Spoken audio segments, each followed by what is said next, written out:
Welcome to the Numbers Game. I'm Jace and I'm here with Nick and Marty. How are we, guys?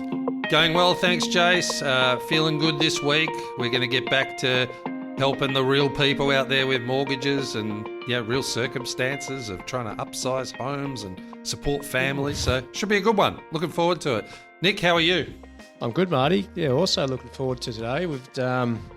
It's really busy in our office at the moment. There's a lot of people that want to buy homes. So this is a really timely topic, I think.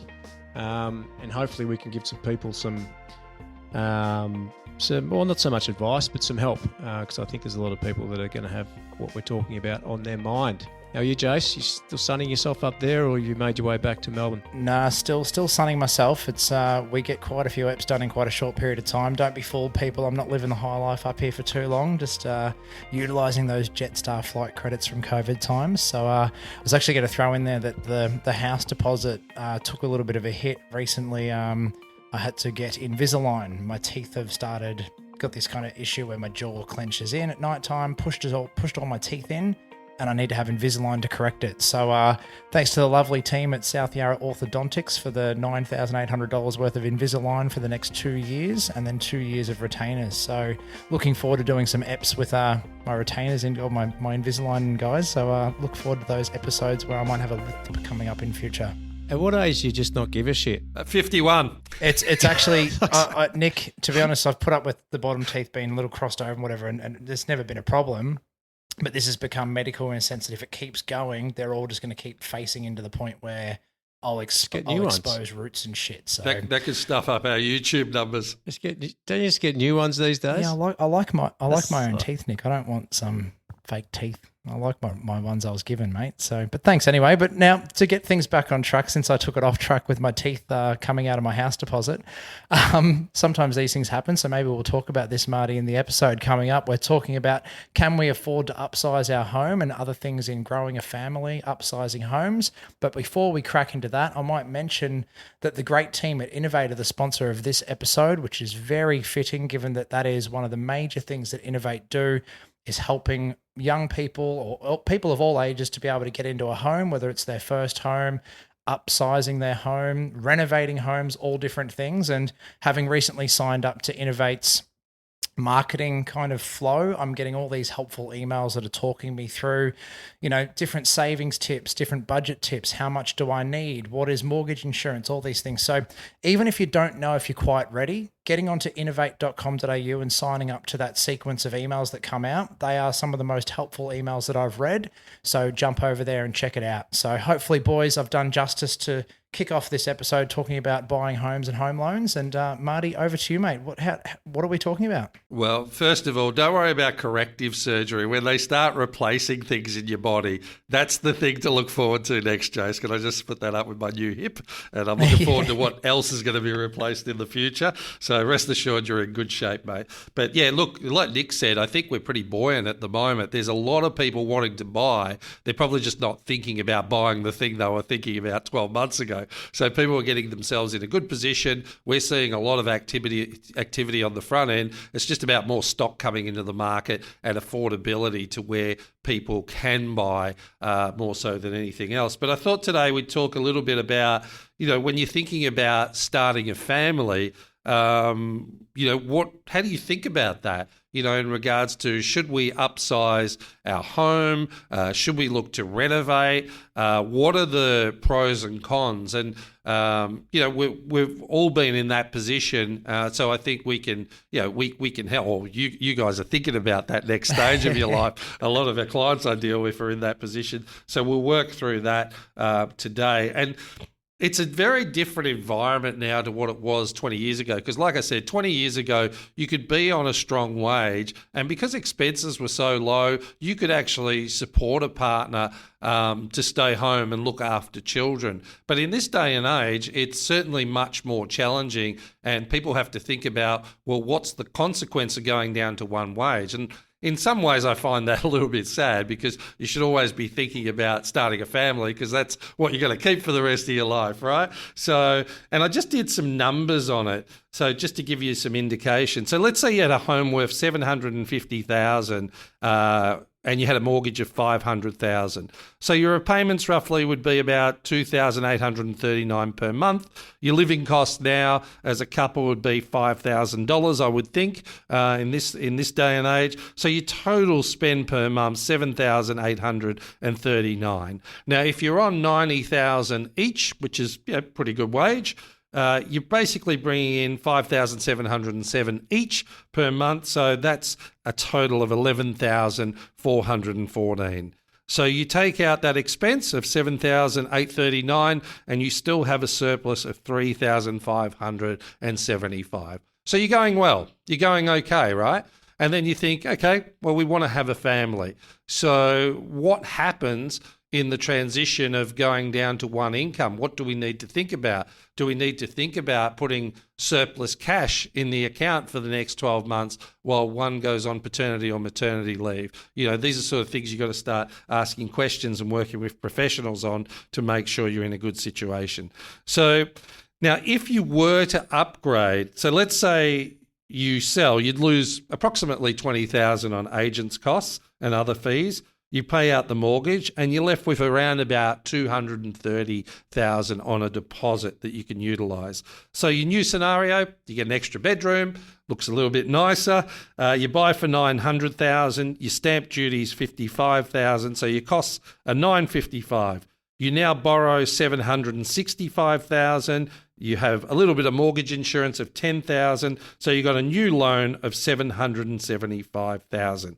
That leaves you with about $30,000 as well as a security blanket, just as a bit of a buffer. So when you look at now your repayments, $4,400 per month, your living costs $5,000. That leaves you with $11,414 income, like you had before, with a surplus now of $2,014 per month. Not bad, okay? So you've got your upsize, you're in pretty good nick. So you want to make sure if you're going to do that upsize, you probably do that before you have the kids if you're planning correctly and put money aside. But now here's the thing you need to think about. What if one partner wants to stay home, or they're going to be on paternity leave for 12 months or so, or however long you decide? Now, all of a sudden, that same scenario, you go down to one income of $5,707 per month. Your living costs are $5,700 because now you got a kid and you got to buy the pram and everything else that comes with it. And your mortgage is $4,400. So all of a sudden, you've got a cost of $10,100 per month, and you're down $4,393 per month. So now that's a lot of numbers I've thrown at you, I know, but the moral to this story is, what do you do to cover that loss for a period of time? And that's the kind of thing you need to work with a finance professional on to work out what you're going to do. Some people are going to come back once they have a kid for in 6 months' time. You want to have that money in your account that you're going to be okay. Do you need to go interest only on your loan for a period of time? These are the discussion points you need to have in regards to thinking about, do you renovate your existing home instead of upsizing? Maybe you spend $50,000 on a renovation. Does that get you an extra bedroom and lower your cost? All really good questions. And how long do you need to take to build up that savings buffer to know that you're going to be okay regardless? So throw it open to you guys. A lot of numbers there I've thrown on a page, but again, how do you mitigate that loss in that period of time, which a lot of people do? It's super interesting to see the numbers, Marty, and obviously being called the numbers game. Obviously us gents all have a bit of a liking to numbers. We'll have to try and get these on the website somehow so people can work through in their own little time. Seeing that, all it makes me think about is how important it is to forward plan these kind of scenarios and not just kind of hope for the best or fall into it. Just can imagine the stress you'd get into of thinking you've worked the system, you've got into the bigger home pre-having a child, and then something either goes wrong, or you can't go back to work as fast as you thought, or you genuinely go, look, I want this time at home with my new baby. So we're going to be one income for a while. All of those different scenarios, mapping them out in advance and having a really good plan on what that looks like, obviously working with mortgage professionals like yourselves. All of a sudden, it's not until you see those numbers that you realize it is possible to upgrade. So that's what you've kind of made really obvious for me, and especially with this, there's equity in homes at the moment, and that's two $90,000 incomes. Now that's not uncommon. We do 2,000 tax returns for people, so it's not uncommon. But yeah, I mean, then the other side of that. So Marty, do you have the answer for me on how much money you need in your savings surplus to do a year of that scenario without going back to work? Look, I would think that you would do, if you look at that cost, 4,393 down per month, and average that out over the time that you're going to be off, and then because you're going to get some maternity leave in there as well, right, or paternity leave, so you've got to model that out. But give yourself a buffer as well. So I go, things can, people think it's a given when you have kids that things go smoothly. That first year can be pretty dramatic, and kids get sick, and there's various costs that are unexpected. So you might want to model that out to have about 50 grand, 60 grand buffer, and just to make sure you're going to be okay, particularly in that first year while you're deciding. But and the commitments can change too when you have kids as well. Like, it might be that you plan to go, I'm going back to work in 6 months, and then a parent's at home going, actually, this is why I'm put on this earth, and parameters can change as well. So you want to be having that discussion up front, but also in that period that you are off, you want to continue to have those discussion points as to what the intention is, because you might have investment properties that you start to sell down to give yourself, stabilize and create a new foundation for that next wave of your lives as a family, to be secure and know that you're okay on that one income. So it just means moving a few chess pieces and just making sure, because again, if you get into the habit of going, it becomes a struggle, that struggle can tend to increase if you haven't got a plan. And then on the back end of that, you don't want to cause financial distress on something that should be a really great time in your life. You want to really embrace that moment as well. So, yeah. And you guys are probably going down that track, the next stage of your life. How do you think about it? I'm interested in your own thoughts. Well, I think there's so many things that come into play here, and everyone's different. But to sidetrack it a little bit, this is why I'm so big on the rent vesting, and not making the decision on probably the biggest asset you're going to buy, and an asset that's going to need to be changed or reimagined. If you have a family, I think until you know where you're going to be, roots settled, you want to have kids, this is the home, I really am reluctant to advise people to buy owner-occupied, because hypothetically you didn't buy that owner-occupied home, so it's not even a concern at the moment. If the cash flow is there to buy a house and the deposit is there to buy a house, then do it. If it's not there, then you rent. You rent the house that's appropriate, and you make the decision when you have to make a decision. If you have not bought that owner-occupied home and bought an investment property, you'd be pretty certain that investment property would have gone up in value. So you could maybe sell it for a deposit and make the decision as to where you need to buy. Or the cash flows on that property would be quite good because there was a rental income. So it wouldn't be forced. You wouldn't be forced to sell it because of the cash flow. And if you're clever, you moved in there for a week and then moved back out because you didn't like it. And you got the main residence exemption. So it's a tax-free rent vesting. That's just a given. But the biggest issue that happens here, Marty, is the conundrum, because people are tied to that owner-occupied property. They might have spent, in your example, I think you put $750, but the reality is that's probably $1 million in this. Yeah, the upside was $950. Usually the upscale is really around that mil mark. Yeah, correct. So you're thinking, well, hang on, we've spent $1 million on this house 3 years ago. Now it's not big enough. We paid $60,000 in stamp duty. We've got to pay an agent $20,000 to sell it. We've got to pay $90,000 on the next house for stamp duty. What do we do? And it makes the decision really hard. Whereas if you didn't have that property, you'd make the decision really easy because you're not tied to that investment. You feel like, you need to hold it. Like some people that have bought these owner-occupied properties, by the time they pay their stamp duty and the real estate agent, they've made no money in 3 or 4 years. Yep. So my argument is just rent until you know what you want to do. However, if you are in that predicament and you're trying to work these things out, then, I guess the things that we see are people moving further out to be able to afford that bigger property. That creates other issues. And one of the things that we see is you're in an area, you've had a child, you're attached to a mother's group or whatnot, and then to move out to a new circle of friends that you may not have. People start thinking about schools. Where do I want to live for the school? So even listening to what I'm saying now, is, when you have kids, your house in a lot of circumstances is going to be driven by where you want your kids to go to school. So until you know that, why buy? Why put pressure on yourself to buy a big asset? Continue to invest, but don't lock yourself into a suburb. So I think the forward planning is absolutely spot on. It's never too early. It's absolutely never too early. If you're with your partner and you're going to have kids in 2 or 3 years, start putting $200 a week away, $300 a week away, whatever it might be. Get some savings, get some investments behind you. But for me, it's renovate. If you've got the ability to renovate, then that's definitely what you should be doing. And by ability, I mean the room, number one. You might not have land big enough. But if you like your area, obviously it's not a great time to do that at the moment because of what's happening with the builds, but why would you pay stamp duty again? Why would you pay an agent to sell it? The other upside with renovating is you can get an increased capital value, so you can actually make money. There's a lot of things that go with renovating, but for me, if you've got the ability, it's definitely modify your own house to suit.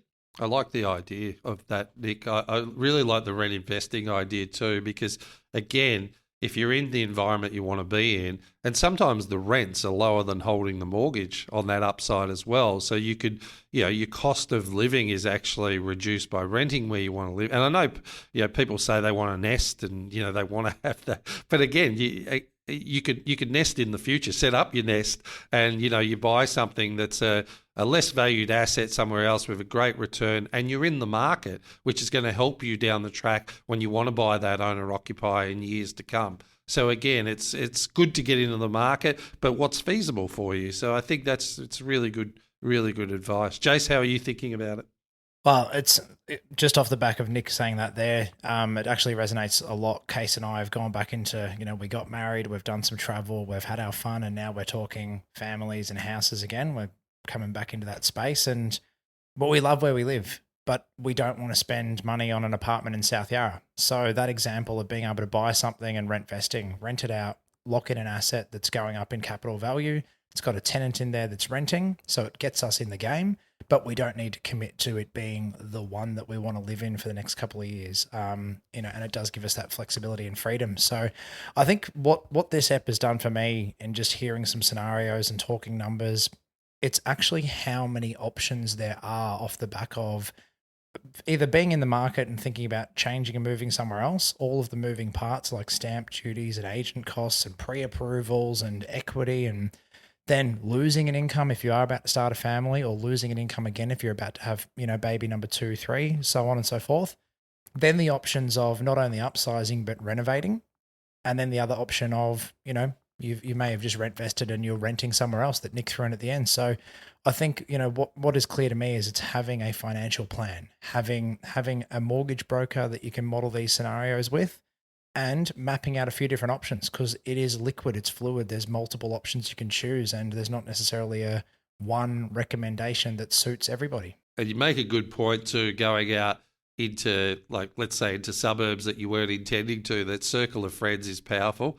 So that's not always how someone wants to live as well. So you got to weigh those things up. What about, not to shift it too far here, but what about if you've got investment properties? And Nick and I have talked a little bit about this. Rates have gone up significantly. All of a sudden, you're putting money into that property that you usually would have been neutral, or putting money into your pocket. How do you think about that? Because I'm sure there's going to be a shortage of property on the market with all the new immigrants coming in to Australia, and there'll definitely be another uplift in capital value down the track. Is it the same thing? Are we thinking about, if there's a 40 grand shortfall that you got to inject, is it just planning out and working through that on a financial plan to get to the other side of it? Or do you sell off an asset to stabilise a position, make sure that you're not sort of leaking cash flow for other things you want to do in your life? And I guess that's always an individual circumstance, but that's another thing to be able to talk through if you're in that position. Again, we always say on this podcast, you're not alone. Talk to an expert and talk through it as to what's important in your life and what are the financial dynamics around that in order to come out the other side with an effective strategy. But how do you think about that? Nick, I know you've got investments like me, but what's your thought process around it? I just think you don't make the decision on hypotheticals or based purely on the numbers. And you've actually just answered the question in your own questioning, but how does it relate to you? So, okay, if you are in the position where it is stopping you from doing what you need to do, so what's your number one goal and objective? It could be to buy a family home because your partner has had is pregnant and is due in 3 months' time. We need a family home. The investment property is going to stop me from doing that. Well, in that case, it's a pretty obvious answer, right? Either way, that you're still invested in the market. You just invest in a different asset. And for most people, the family being comfortable takes priority over maybe an investment going up or down in value. So, but if you're sitting there like a lot of people are at the moment and they're looking at interest rates go up, so their repayments have gone up, land tax has gone up, the costs to run an investment property have gone up with compliance, getting smoke alarms checked, all these sorts of things. There's a lot of people that are looking at it going, geez, now I'm putting in 300 a week, I was putting in 100 a week, it doesn't make sense anymore. Well, does it not make sense? And this is what you need to be across, and this is where the advice piece comes in. Can you afford the 300 a week? Yes or no? That's the first question. If the answer is no and it's going to impact other areas, then sell it. If the answer is yes, then understand, we talked about trends in the last episode, but where are we in the market? Well, the reality is the market's bottomed out and it's on the way up again. So you paying that extra 200 a week, what is that going to do for you over the next 2 or 3 years? Hypothetically, we get 5 or 6% return on the investment market. So it's using facts, number one, understanding trends, and then how does that impact you? I think a lot of people just going, particularly on the when we're talking about landlords, it's all too hard. Well, yeah, it is hard, but nothing's easy. And sit down and have a think about what the returns are going to be, and then you decide for you, is it worth the effort over the next 2 years, whether that's cash flow or the fact that you've got to deal with tenants or whatever it might be. So just make the decisions when you need to make them, not based on what you might need to do in the future. And that's a big thing. Make the decisions when they're relevant. Such brilliant advice. And I think the consistency across everything we're talking about is work off the facts and have a strategic plan. And this is why it's important, because we talk about in previous episodes how people don't budget.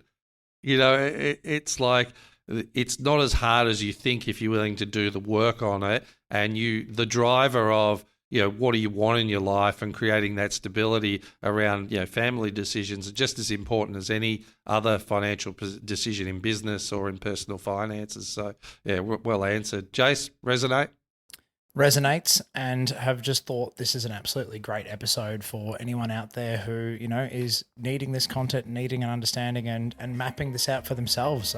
Even myself, I sit there taking it all in going, this is great. These are the things that I'm going to be coming up hopefully at some point in the future and making decisions that are quite heavily involved in everything we've gone through today. So, nothing resonates more than just having someone in your corner that can help you with this stuff and have your back. And it's what you guys are for me. So thank you for sharing. Well, brilliant stuff, gents. Really appreciate your input. Thank you for listening. And until next time, game over.